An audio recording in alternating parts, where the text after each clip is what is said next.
All right, guys, how are you? Everybody good? Pretty good. All right, give them another minute. We'll get started here.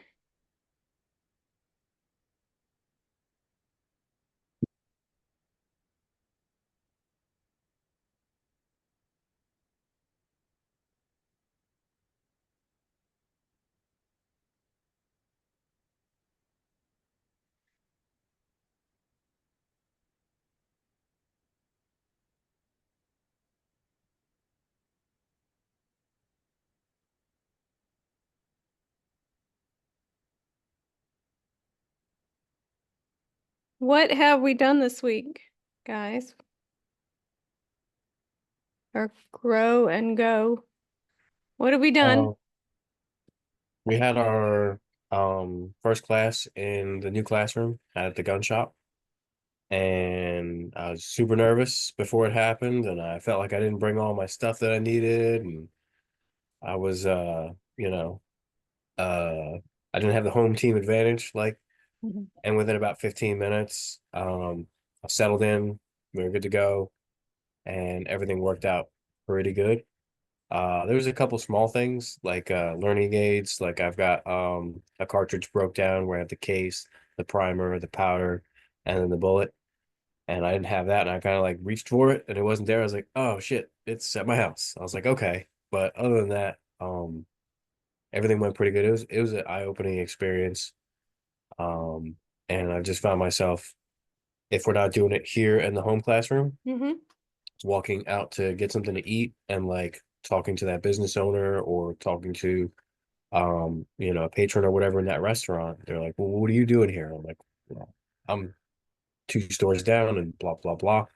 So it opens me up to a totally different group of people that I didn't think about going out and talking to. So I mean, it's a half hour from our house. I just never would go there. So, and they have some really sweet empanadas over there, which I like go back to that one spot. So that's going to be alone keeping me going back. So. All right. That that's great. Any Alexander, what do you got? Anything this week? Yeah, I got some classes that scheduled. I have one today, got one on Thursday. Some older folks, like where I live, right next to me, like literally the town next to me, which is like less than 1 mile, is the main intersection that divides us. It's a 55 and older community. So in Florida, what those are is meaning that city. So it's called Sun City Center. The entire city is for 55 and older. So you can't even live in there unless you're 55 and older. That's Uh, crazy. yeah, it's outstanding. So they've got their own golf cart areas. Like they can drive golf carts on the road. They can go to Walgreens from their house in their golf cart, Publix, shopping, right? So I get folks from there. That's where I get some folks. So today was a woman from there. She called me Saturday while I was working the gun show. She was like, "Hey, I found you on Google. I haven't done this in a really long time. I live with my 87-year-old mother by ourselves. We're in a pretty big house, and I need some help because I can't even rack the gun that my late boyfriend who passed away left Well, me. I was like, okay, we're gonna let's get back to ground zero here and let's figure this thing out. So really got a really great class today. She loved it. She enjoyed it. She's one of those that are like, hey, I am going to take more.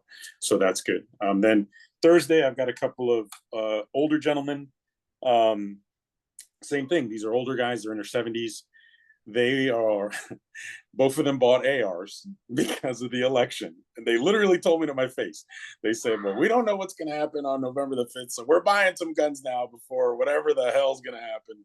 I was like, hey, look, I'm not here we don't play politics. So, and after about a few weeks, they were like, you know what we're thinking about it. We might need a class before we just go running around with this thing. So they want a basic pistol class. So that's for Thursday in the morning. Obviously, it's Halloween, and I got my grandkids and everything, but so I got that set in there. So yeah, yeah, I'm totally booked on Halloween. yeah, yeah, yeah. My whole day is slam packed.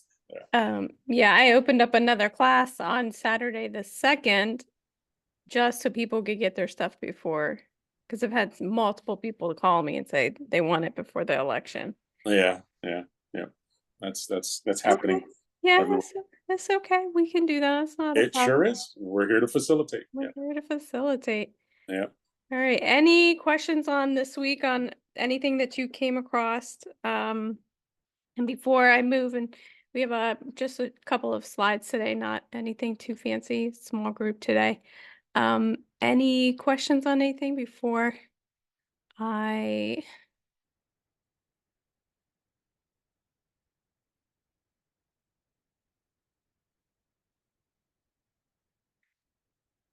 All right, did I do that ass backwards? Can you see the main one or the one with my notes? You can see the notes. Okay, let's try again.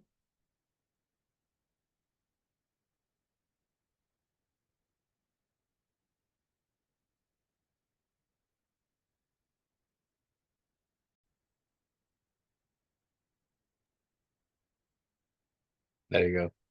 Yay for me. Now I just can't see you, I think I need a third. I need a third screen.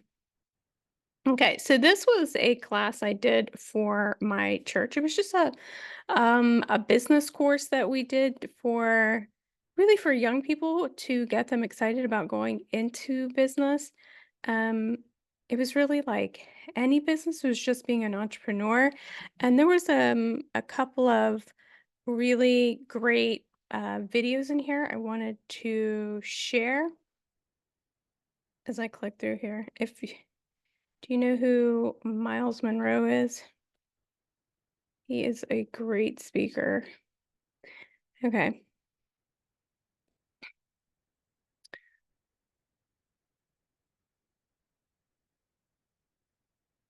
Okay.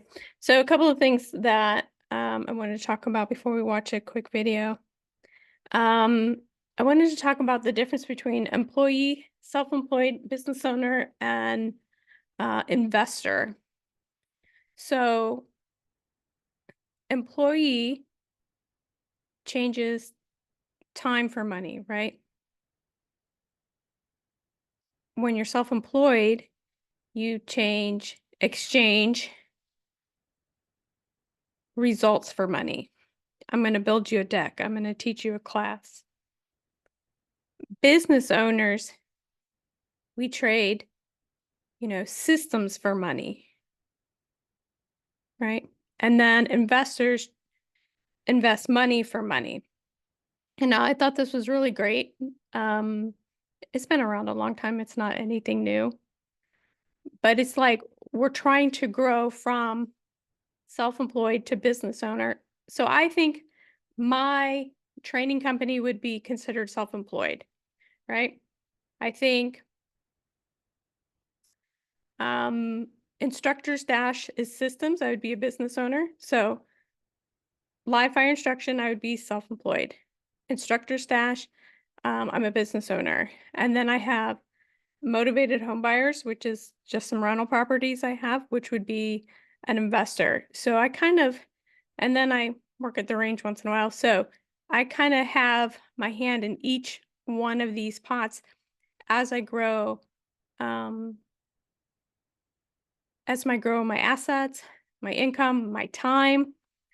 And as I kind of come into here, more of a business owner, I find I have more time.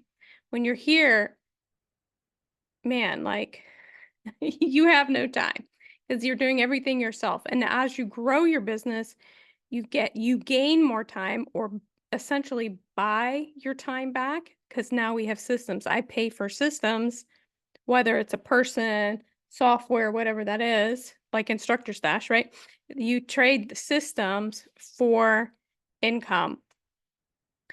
Let me try to get you guys back here.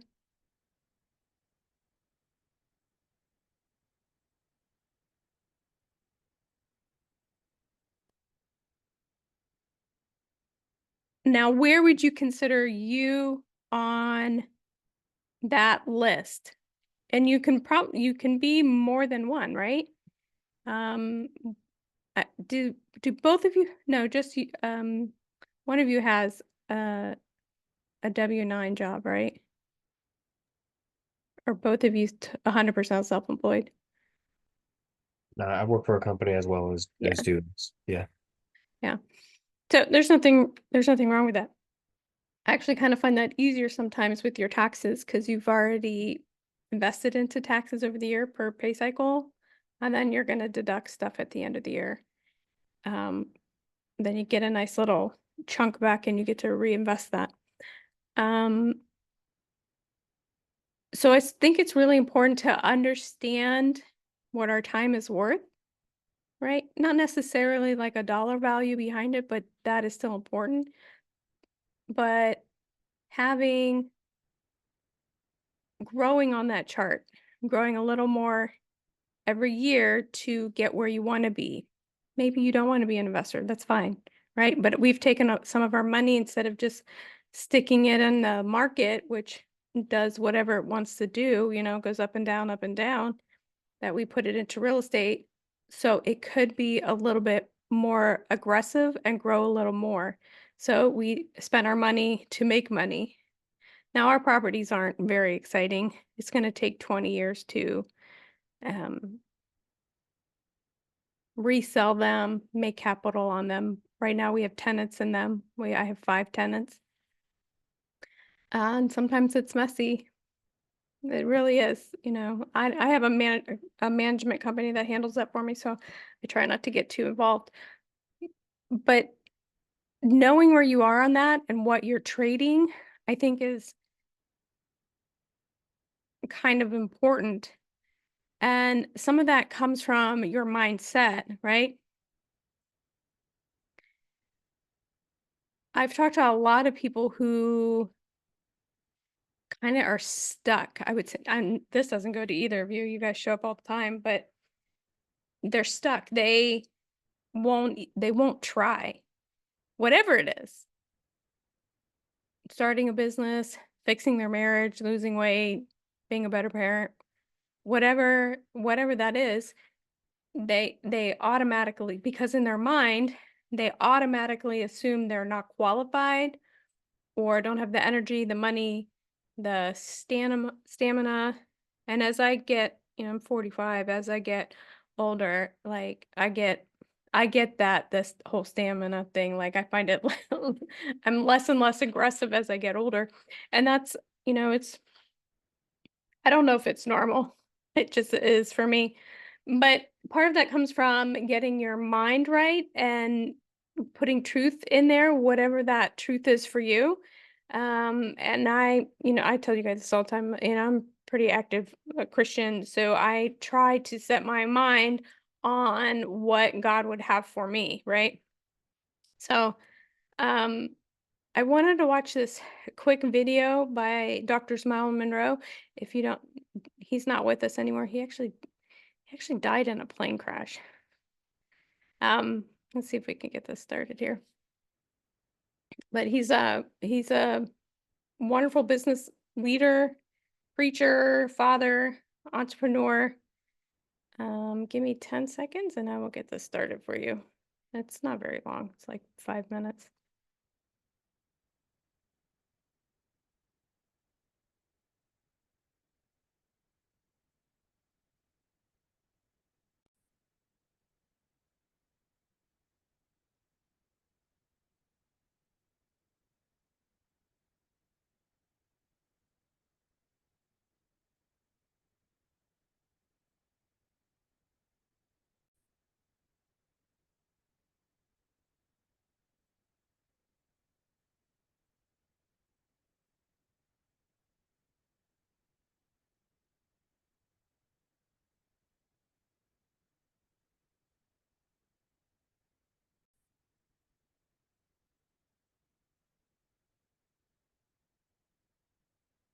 We flipped the switch.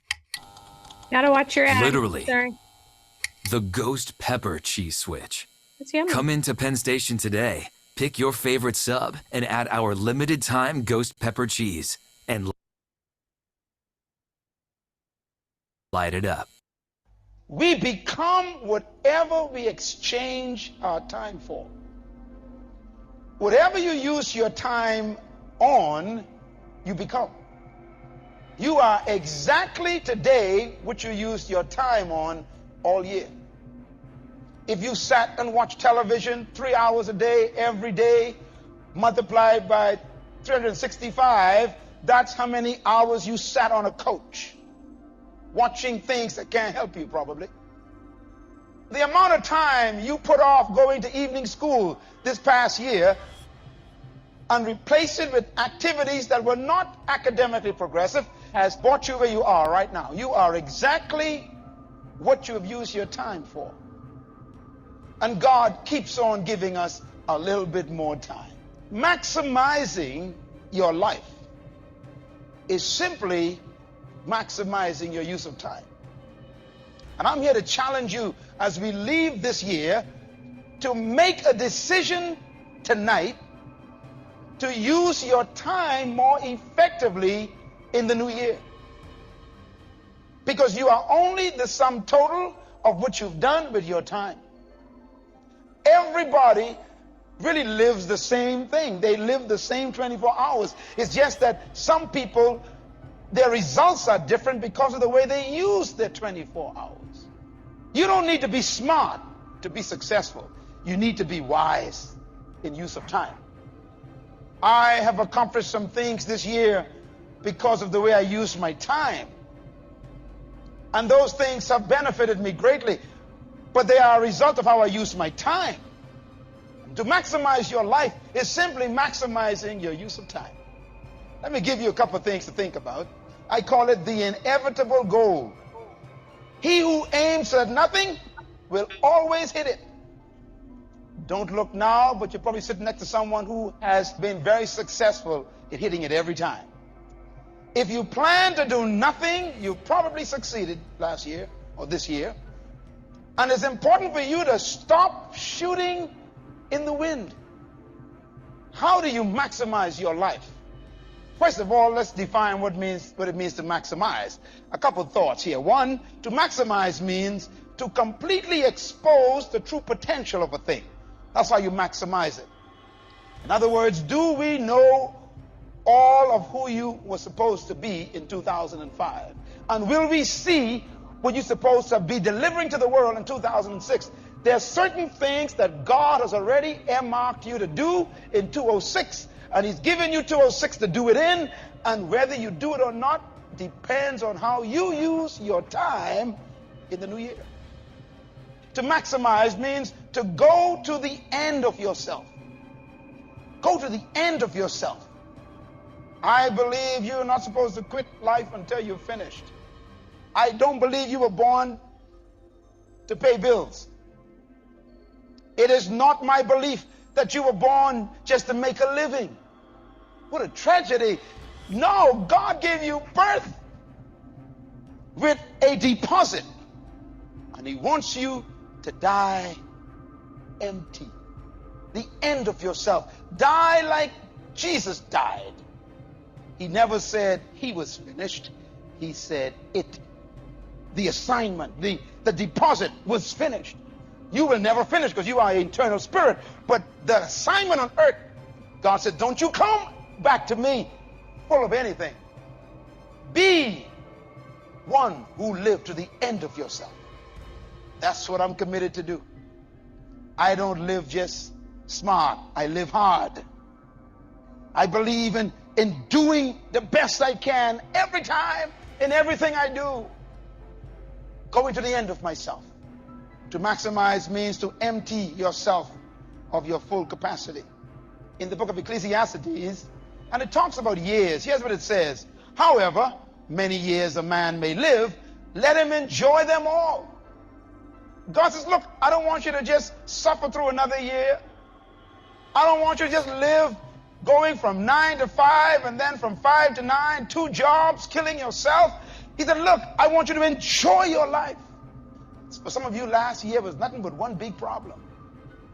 And some of you got so sick from the problems, you never had a chance to enjoy the year.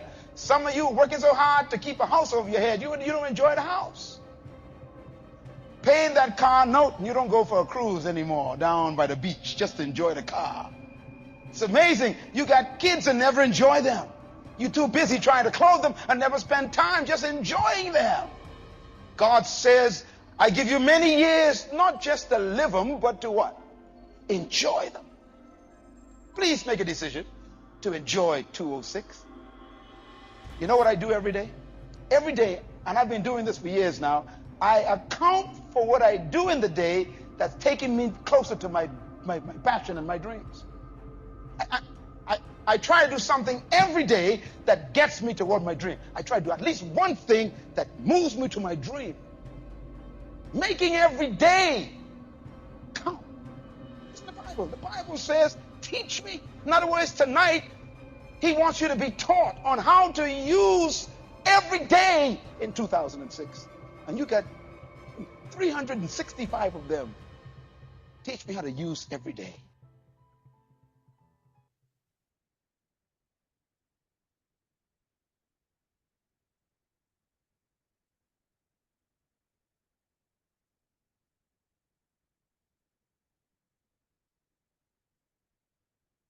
So that's kind of how my husband and I live. Like, we don't work ourselves to death, which I have gone through many seasons of working way too much, and I have to get my head pulled out of my ass a couple of times because I blink and a year is gone. I don't know how I got 45. It was really fast. But having that balance between being driven and still enjoying life is a complicated formula that I don't know if that I have figured out yet. Probably not. I have watched more TV in the past 2 months than I have in, I don't know, 10 years. And I think part of it is like just resting, like just getting your soul back because you've given it out so much to everybody else. And I haven't decided if that's a good thing or a bad thing. Like just sitting. Like I'm not a good sitter. I don't sit well. I don't rest well. You know, I'm a solid Gen Xer. You know, we don't know how to do that well. All right. My boomer parents, which really were from the, I guess technically the silent generation, they were born in 42.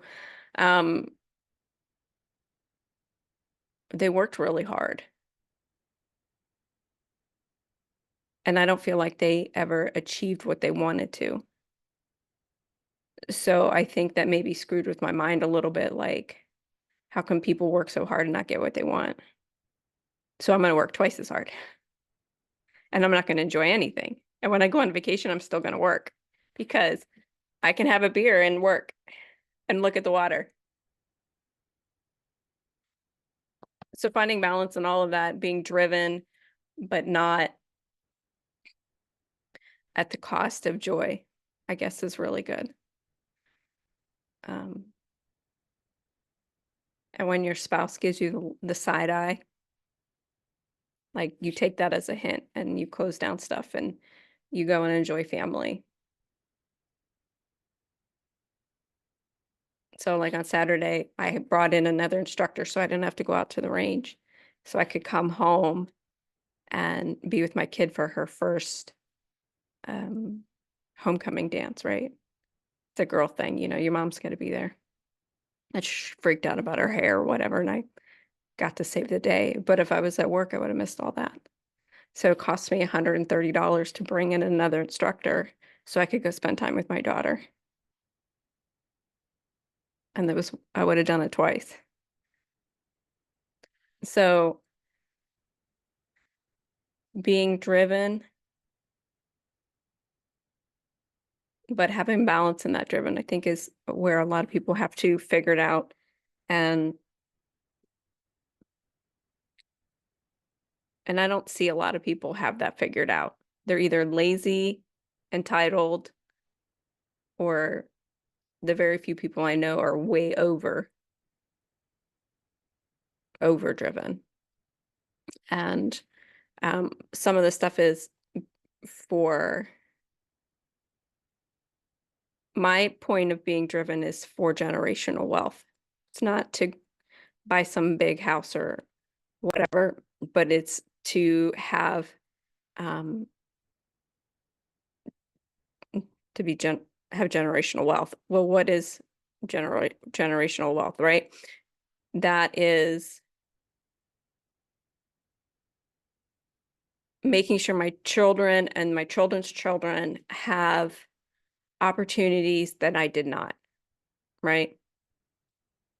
And I think there's this understanding of money, like, and this is just like a meme or whatever, but I think it's pretty good. It's like poor people beg for money, rich people chase money, and wealthy people control money. They tell money what to do, and money works for them. And I'm at that phase in my life where I'm trying to figure out how to make money work for me. Like I no longer am chasing or begging. That part of my heart is writing big fat checks for um, like clean water and missionaries and funding things that I don't have time to do. I don't want to go sit in a third world country and save babies. Like I want to help do that.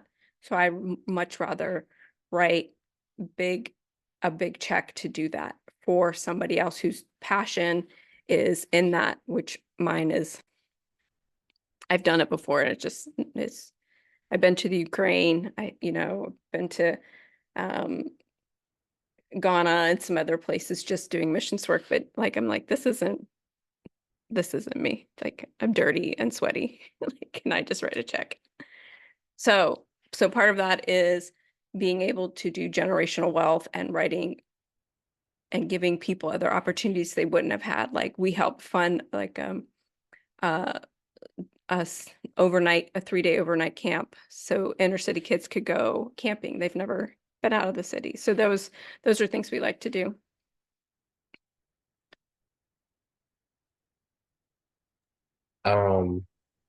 Speaking about generational wealth, are you coaching do you only have one kid? Mhm. Are you like coaching her as to that, like being her legacy? Because like I got two old kids. Well, they're 20 and 22. And I got a 5-year-old that we parent vastly different with, that I see my older daughter, who has a little one of her own, making the same mistakes that we made at her age and earlier, honestly. But we didn't do a good enough job parenting at that point to have her grow up knowing that that wasn't the way. And that's changed a lot with this 5-year-old. So if you're guiding her as to, okay, well, like with your faith and stuff like that, I mean, kids will throw you for a loop with stuff like that. I did when I told my father that I didn't, I didn't believe the same thing he believed. We'll say that. And I mean that wrecked him. So like you making these plans, or like us as a parent making these plans for generational wealth, um, someone could throw a monkey wrench in that bad boy, and you would have still done it for the right reason, but it might not be the outcome that you were looking for. Because she So might be one of those missionary type people. sure, no, she wants to go do that. I'd be happy to support her do that. That's mine. What I'm training her to do is understand money, how to save, give, save, grow, right? And then spend on your bills or whatever. Now, my child is 14 years old and she's just as stubborn as I am. And she has free will. I can show her where the water is, but I can't make her drink. Yeah.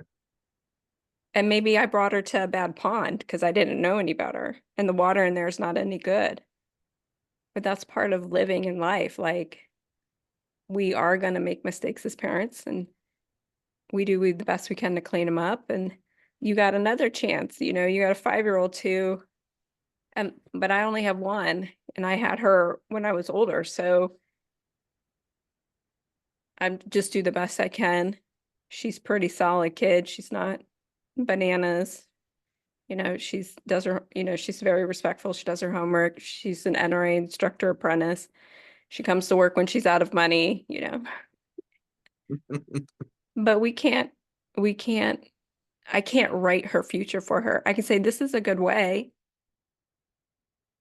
but she's going to go the way she wants to go. I want her to go to Liberty, but she wants to go to Virginia Tech. So those things, like, as she grows though, she's like, oh, I should have listened to you, which is some of the best words, your kid can say.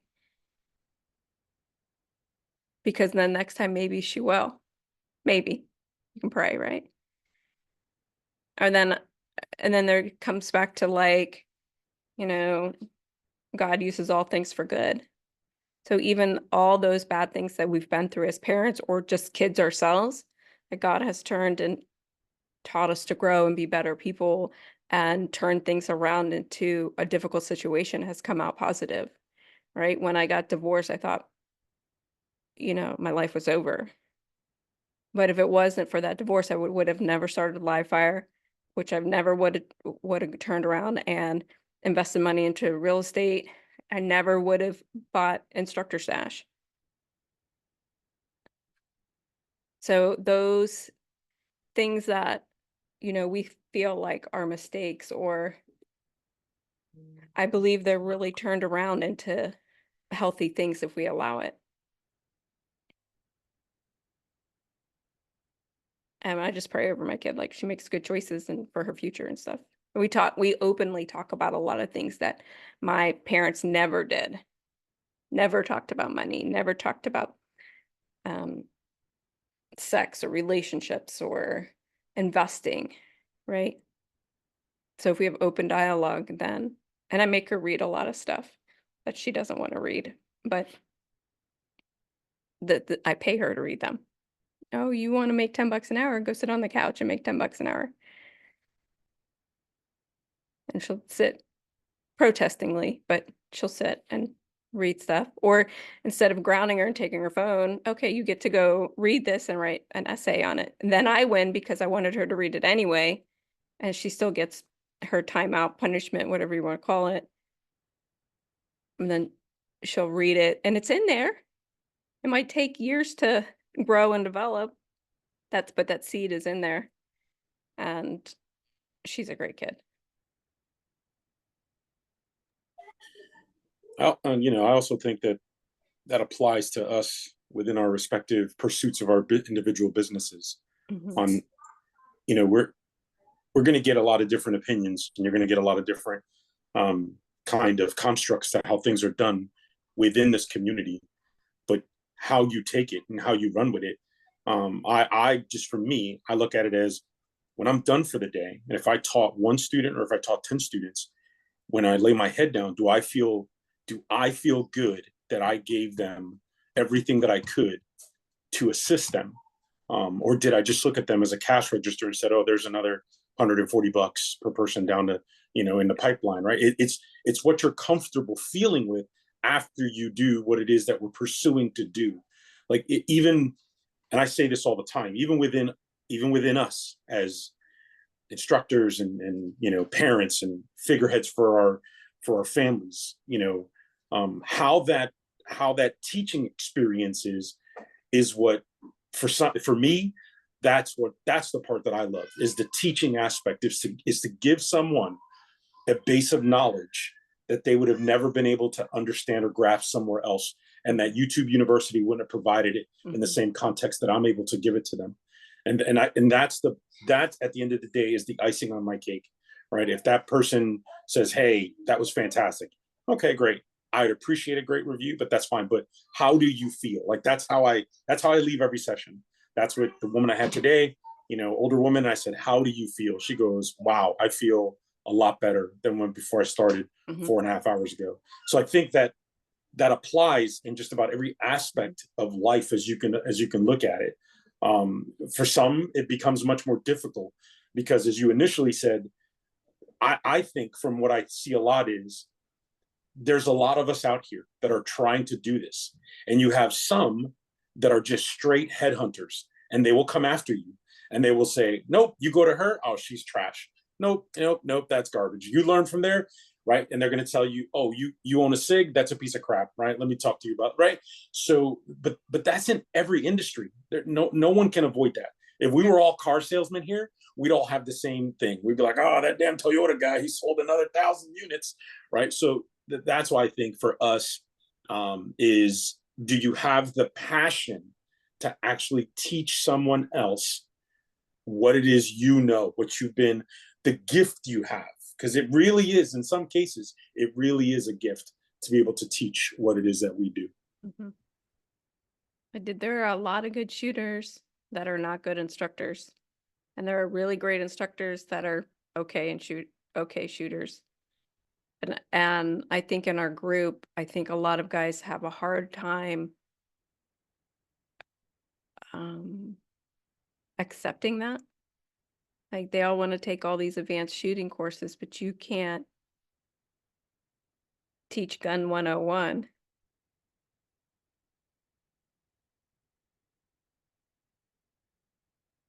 And it kind of bothers me, to be honest with you. No, that's a true statement. That's very true. Yeah, if the very basic, if the very basic pillar, whether that's NRA, USCCA, Yeah. if that basic thing kicks your butt, then yeah, you've got, you got some other things you need to have a conversation about. Just go do competition. Don't teach. Don't be an instructor. Just go compete and have fun and with your boys. And I mean, that's okay. Yeah. Let us who really want to do this and do it well, let us do it. Yeah. Yeah. Yeah. You had some that have been on here before that don't understand the complexity of the marketing and advertising when you talk about that. Like you've hosted that several times. And when you start talking about how, how analytics works and how search engine optimization works and how that electronic footprint works, you can see some of the guys deer in headlights, like guys and gals, I say that both ways. Sure. But you can see some headlight looks. They're like, what the hell is that? Like, oh, that's more stuff I got to look up on the computer. No, I'm not doing that. Like, I'm not doing that. Like, even at first, back in the summer when I asked you to take a look at my stuff, I had to go back and be like, does it really look like crap on a mobile? Like, I even had to bring it up on the mobile device. I was like, damn it, she's right. It cut off half the damn page. So even with stuff like that, like, are you willing to accept, constructive criticism to make yourself better? And just in my time, there's a lot of folks in our community that don't do well with constructive criticism and don't want to hear it. I don't do well. That's true. That's good. Like you guys your could, weakness. Yeah, you guys could tell me, but if my husband told me, like, I'm like, you know nothing. And it's often a conversation that we have in our house. Like, I can pay somebody $1,000 a month to coach me to grow my own self, my own business. But my husband's like, hey, I noticed this one thing. And he can say it is nice or is mean or, well, he always starts nice. And then it gets progressively marine tone at the end. But out of all the people that coach me, he's probably the only one that really cares. Right? I write checks to people to coach me, but they don't care as much as my spouse does. And so at what point do I like, oh, maybe you're right? I haven't quite got there yet. That's funny. It's true. It's just I don't know. I hate to be that wife, but sometimes I am. Or the spouse, even if you're, like I could tell him stuff all day long, like XYZ, and he's like, oh, okay. Thanks for telling me that. Or I didn't know I did that. Or I didn't know my tone was harsh with the kid or whatever. And he's a better person than I am because he'll put himself vulnerable and I won't. Like he'll go to his friend or his pastor friend or whatever and say, this is what happened. What's my fault? What's my part? What did I do wrong in this? Yeah. What's my responsibility in this? And a lot of people won't do that. I'm never wrong. What are you talking about? Everything I touch turns to gold. That's like our young friend there from North Carolina. Those first 15 minutes of class were in his brain a hot disaster mess as he was trying to power through it. No, we know the feeling, brother. We know the feeling. And at some point, I think we have to realize it's okay to not be okay, and it's okay not to have all the answers. It's okay to ask for help, pay for help. Like I spent a lot of money in coaching for me. And I'm about to join another coaching program, which is $1,000 a month. So I can pay 12 grand for the next year, and I can get 4 times the amount of work done, or I don't pay it and it'll take me 5 years to do that amount of work in 1 year. That I could do in 1 year for 12 grand.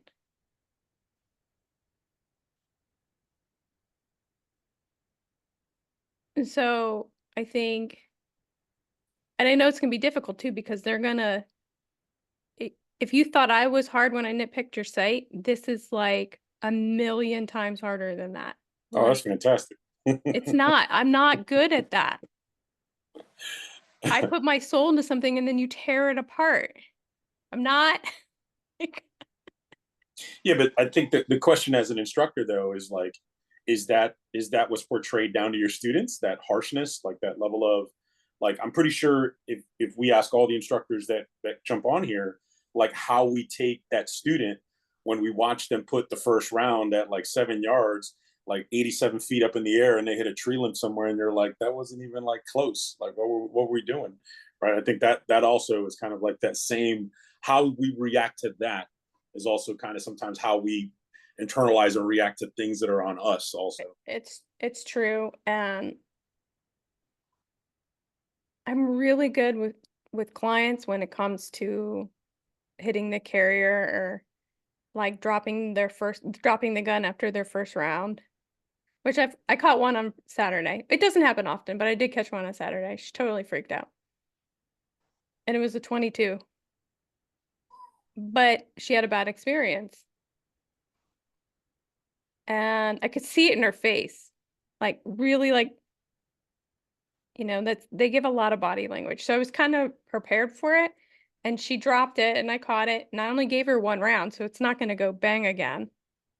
I just put it down and just look at her. And she's like, I'm really sorry. I'm like, okay, let's do it. Go again. Let's just do it again. But I'm not that nice to myself, which I wish I could be. But I think part of me being driven is part of the success, but that's come at a cost. I think you're going to be most harsh on yourself, so that you can be compassionate to others, because you've been where they are many different times. And I think that's what Alex was saying, same thing, like, we've all been there. So we can kind of sit and laugh about it. Mhm. But metaphorically, with you just putting 1 round in the chamber for that person, you knew already the probability was The there. probability was there. Yeah, Yeah. that there was something to watch out for. Yeah. And you were ahead of it. You were ahead of it. So be harder on yourself for sure. You know, just don't beat the hell out of yourself about it. I think you signing up for coaching is a good idea if that's gonna be your coach. If you're going through several programs, you're not gonna know which way to go. But No, that's true. if you have the Yeah. funds to dedicate to it, to make yourself better, I mean, as long as I've known you, that has been a running theme with you is, I want to be better at this, whatever it is. So I'm not spending my money here, but I mean, if I'm spending your money, uh, make yourself better. You're return on your investment, and let that coach know that you are not one of those couch sitters.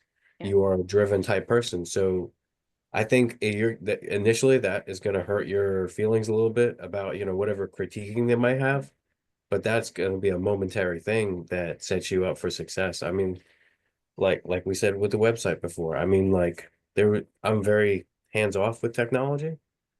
And I realized like I need to have more input in that because it is my face out there. I'm the instructor. No matter who helps me, I'm who they think of.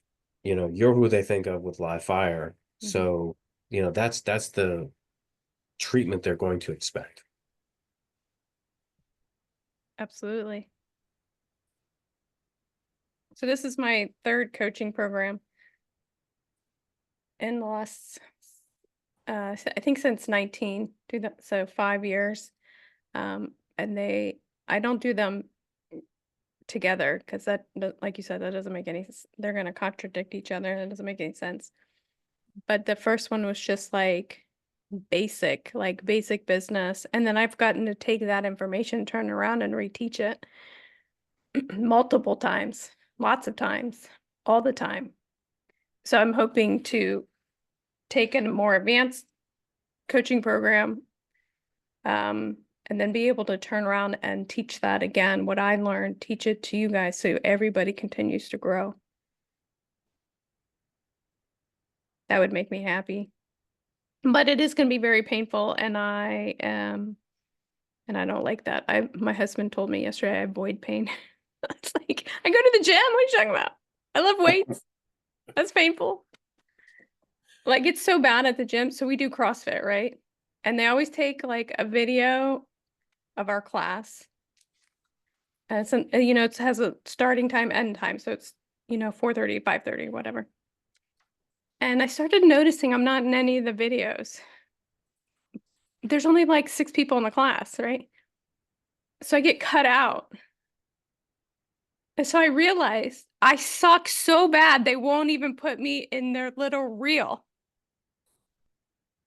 Or I look so ridiculous trying to like lift weights that I can't even get in their video. I was like, it wasn't one time. It was like 30 times. I was like, or I'm behind like a pole, like you can't see. Like, wow. But I still go. Even though I suck. I get stuck in the old lady group all the time. They're 75, 172, 75, somewhere in 70s. I'm always in that group. And they always outlift me. And I feel like I'm pretty buff. But you do it anyway. And you go anyway. And it's mortifying. And you still go. And then I pay to go. I pay $150 to go to the gym a month to get cut out of the videos and get stuck in the old lady group and be behind a pole and you can't see me. And I have to be okay with that. So I can grow. Growth is painful 99% of the time. Yes, it is. Yes, it is. And I'm okay with that. Joey, how are you? You had a sticky note over your screen for like half hour. Yeah, I was eating dinner. So, no, I've He didn't had want good- nobody to see that. He didn't want to see nobody. He didn't want nobody to see him Yeah. chewing. yeah, I haven't had a meal all day. So What? I It's haven't- 8:30. I know it. Yeah, I'm Central Time, so I got, it's late, but sorry, I missed it last week. My insurance gig went up in smoke. We only worked 6 days, and with all the damage in Florida and Georgia, the list goes on with all the states. They said they were short on claims, and they wound up letting about 30 of us go. We were there for 6 days in training. And the good news is that the one manager that headed up our group, I met him back in 2016 when I first started. And he said, "Yeah, I remember you." And they didn't even give me a chance to do what I could do. And they had a lot of people that didn't know what they were doing. So, but since State Farm was, calling for reduction, they just, they went ahead and released everybody. So my life, as for what I've been doing and making good money, has been turned on its ear big time. So last year I worked a lot, made a lot. This year I've worked extremely a little. So I'm looking at, it's going to be stronger on the instructor side getting into it. There's a gun show this weekend. I know Claude, who owns a gun show. You know, I get a booth, get a good deal. I can, you know, with other people I know, and everybody knows me over there now. So I'm thinking, well, I'm gonna have to redo what I'm doing and then go a little bit more in the direction of having my own business instead of relying on somebody else to need me, you know, because I've already had my own business, had a sports car shop for years. And so, you know, you look at it like they only want you when they need you, but when they don't need you, it's like, well, sorry, you know, at the end of the day, you're done. That's it. You know, we just don't have the, you know, claim count. Another buddy of mine, he just called me and said, well, don't feel bad. He said, I was doing the property side and they just told me today they didn't have the property claims. So our group just got laid off. I don't understand how they don't have enough work for you. Well, trust me, there's hundreds of us that are scratching our head going, with all the damage in Florida, Georgia, and all the states, how could they not have the claims? And it's the only thing I can figure. I don't want to take up time, and because I know time's getting running out here, but you know, I told friends of mine, I said, well, in Florida, you're going to have the wind insurance fighting with the property, fighting with the flood. Okay, everybody's fighting one another. Okay, well, no, the wind came in, it was due to the hurricane, so wind. No, it was property. No, you know, so they do that in Florida.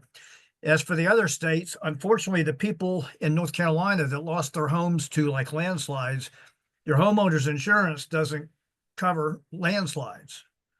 You lose everything. And if you're in areas where you don't have flood insurance, guess what?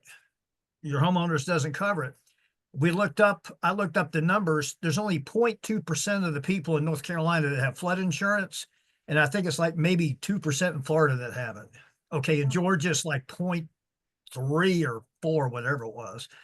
So for what I do, like I said, my apple cart, one turned over, it was flipped up in the air and everything went every Wow. which way, you know.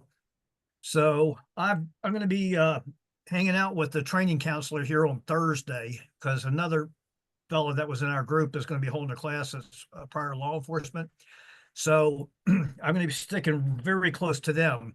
He's an excellent instructor. So I want to watch what some of the other instructors that I've got certifications with, watch how they hold their classes. And actually, I've seen some, the way they, you know, pick up magazines, the way they load guns and everything. And I'm not really in agreement with it, you know, from what I can see. But I figure, let me look at what all these guys are doing and what am I going to do that's different from what they're doing. So like you guys were saying, when they come to class, they feel like, oh yeah, well, I went to so-and-so class. Yeah, we did this and that. But when I came here, it was like, wow, you know, it was a big difference, you know, on, you know, how to properly, you know, load a magazine, how to properly grip the gun, because there's a lot to do with the grip. It starts with the basics. Like you said, if you can't teach 101, you got a problem. But I'd rather watch what they're doing and then start at 101. Okay. Well, yeah, but this way I hold a gun. Okay, let's try a couple of different things here, you know. And then most of the time when they're doing certifications, they're like, yeah, you know, everything went much better after, you know, you worked with me for a couple of minutes. The other instructors that are, you know, range safety officers look at me and say, well, how'd you get that guy shooting all over, get him grouped, you know, within a few minutes? I said, we had a little talk, you know, so we got the basics. But anyway, you know, I got tied up last week and this week running late because of doctor's appointments.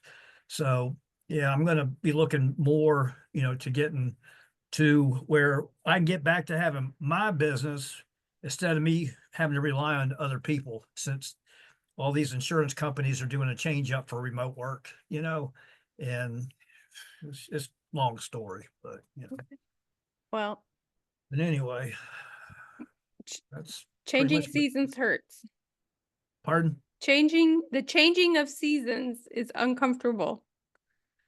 I've been there before. It's not going to be the first time.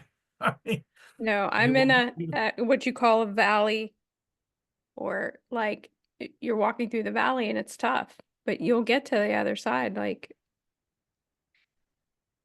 oh yeah. I mean, like Yeah. you said, like you had things that happened in your life and then you wouldn't be where you are now doing what you're doing if something else previous didn't work out for you, Mhm. you know? So you think one door got closed, but a better one opened, and you got more opportunity, and things worked out much better for you. So I'm happy to hear that, because some people, they let it get to them, and it doesn't go good. But you seem, well, not seem, you are a strong-willed person, which is a good thing. So that's what it takes. I mean, I've been married one time. I was husband number 2 at the time. So I know there's 2 sides to every story. That's when I had my sports car shop, and she hated it. She couldn't stand it, because it went from selling cars off the curb to a big sports car shop. I never saw that coming, but I'll let you figure it out. She's on husband number 7. So I'll let you figure out where the problem is. How you can't, that's a lie. You lying. No, ma'am.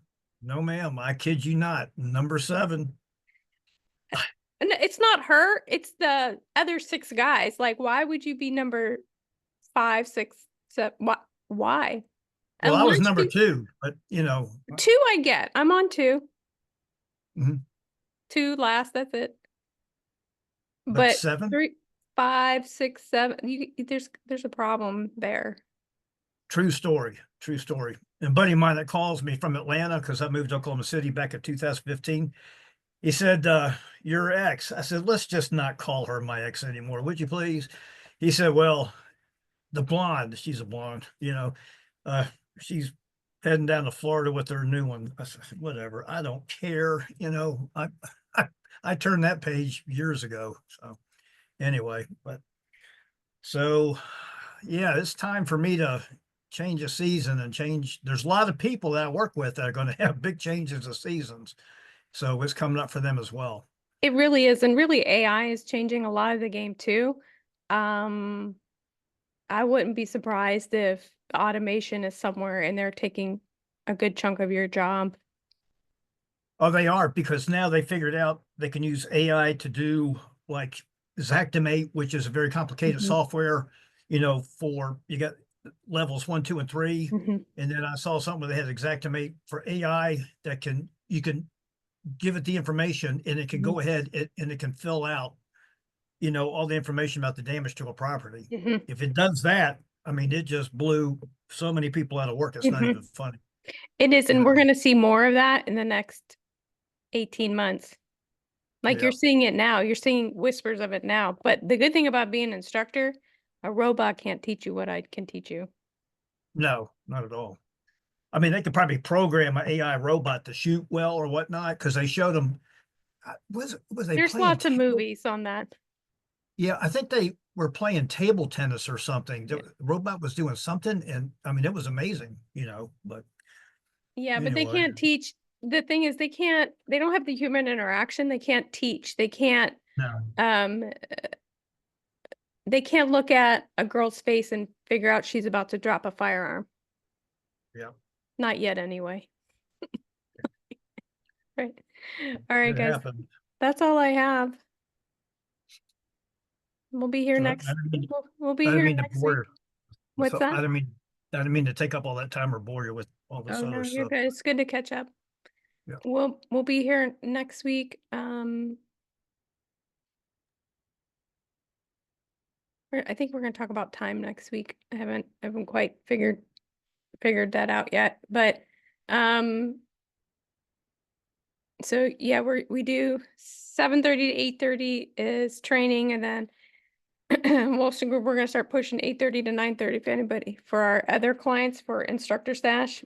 So if you see people jump on at 8:30, that's what it's for. We'll probably start that next week or so. We're figuring out as we go. That's all I got, guys.